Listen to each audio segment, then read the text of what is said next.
It's me again.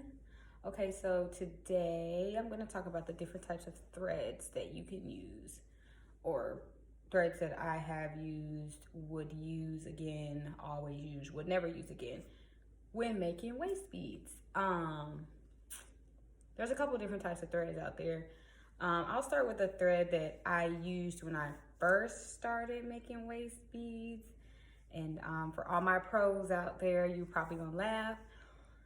But I started with this one first. But anyway, so some people use wire also. I don't use wire. The clear, it's like a clear wire. I don't use wire. I just don't like the way you have to manipulate it. It's just not my thing. But some people use it. Some people like it. I'm not really into wire. So the first thread I'm going to start with is regular sewing thread. It's very thin. Can you see it? Very thin, not very strong. It's very easy to break. See, so when I first started making waist beads, like a year and a half ago, 2 years ago maybe, this is what I used at first. I wasn't selling them at that point, so I don't feel too bad about it because it's just like I was just trying shit. So sewing thread. I would not recommend using this just because of how easy it is to break this. I think this is like made of cotton and some type of poly or whatever. Wouldn't recommend if you're starting out.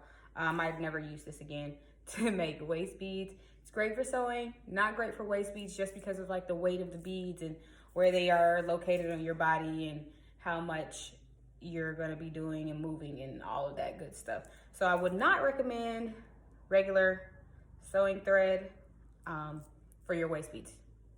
Don't do it. People will be sending you stuff back. The next one I'm going to talk about is, I think this is some type of beading thread. It came with a set of beads that I bought once I got into making waist beads a little more.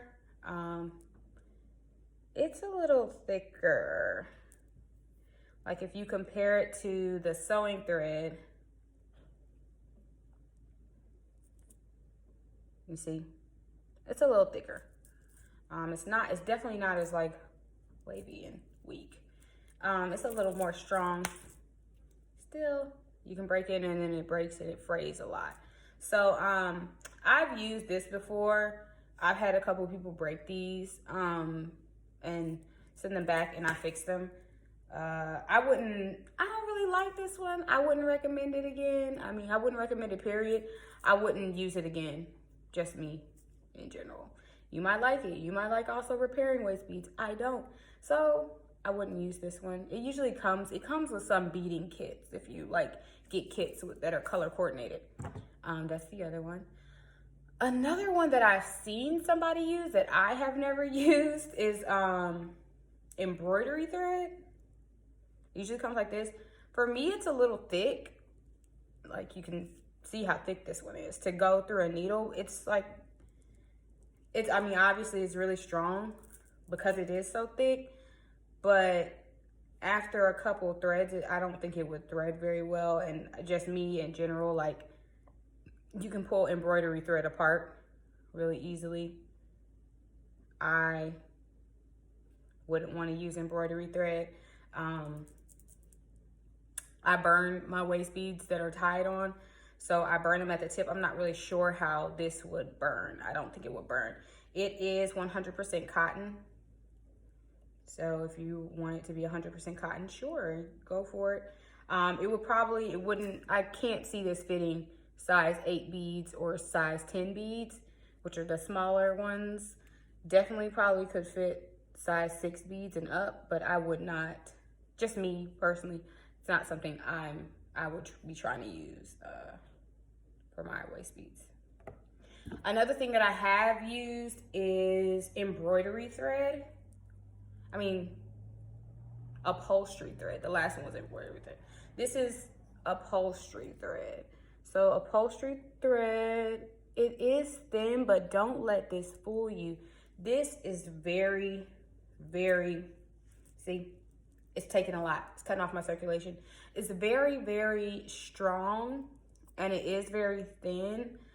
I haven't had anybody break any upholstery thread waist beads that I have sent out. And I have used upholstery thread in quite a few waist beads. The only thing is like, is this little thing, little reel, I guess. And I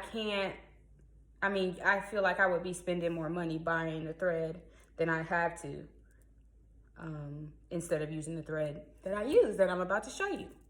So I have really fallen in love with kite string. So this kite string is made by a company called Tube Line. It is a 15-pound kite string, very tough. It's 400 feet of kite string, and it only costs like $6. So as opposed to spending like $5 for this, when I get 400 feet for $6, it's very, very strong. I have had somebody break theirs. Most of the people who break these are people who are very active people, or people who cannot keep their hands off of their waist beads, and they're always playing with them, and then they pop them. But other than that, I have not had too many people break them. And like I said, anytime somebody breaks them, they can send them back to me. I repair them for free. So this is my favorite. This is like a nylon poly blend. It's very strong. You look at it compared to the upholstery thread. It's definitely a thicker thread. Yeah, you can see the little ridges but it's a thicker thread. And then let's compare it with this weird little thread that comes with beading kits.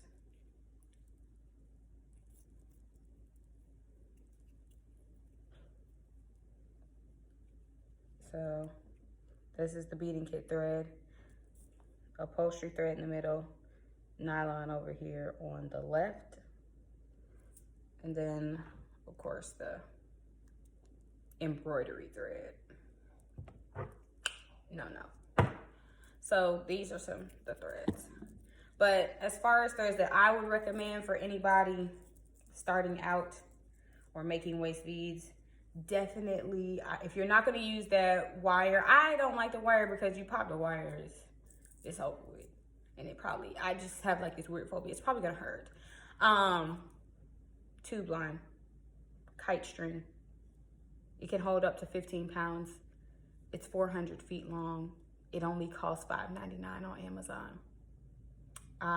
One of these lasts me probably 6 months. Yes, about 6 months. I used one for 6 months. Couldn't find it anywhere.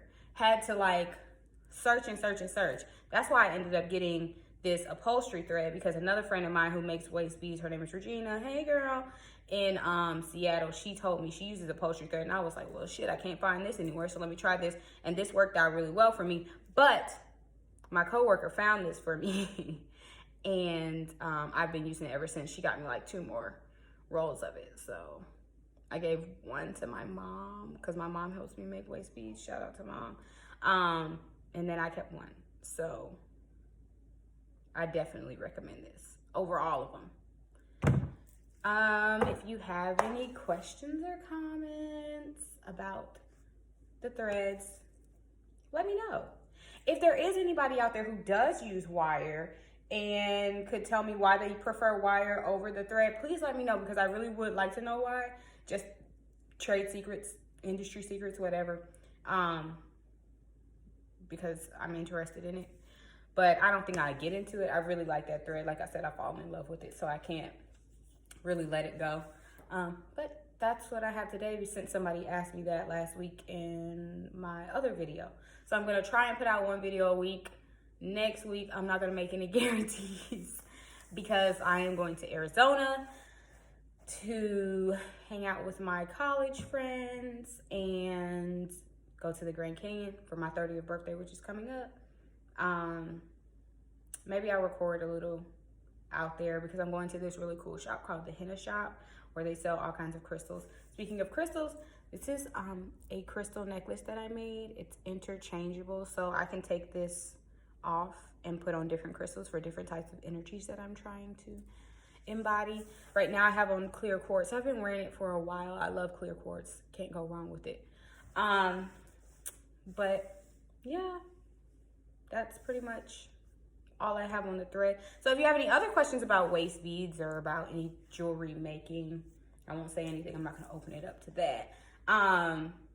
Leave your questions in the comments and I will answer them. Maybe in my next video. Who knows? We'll see.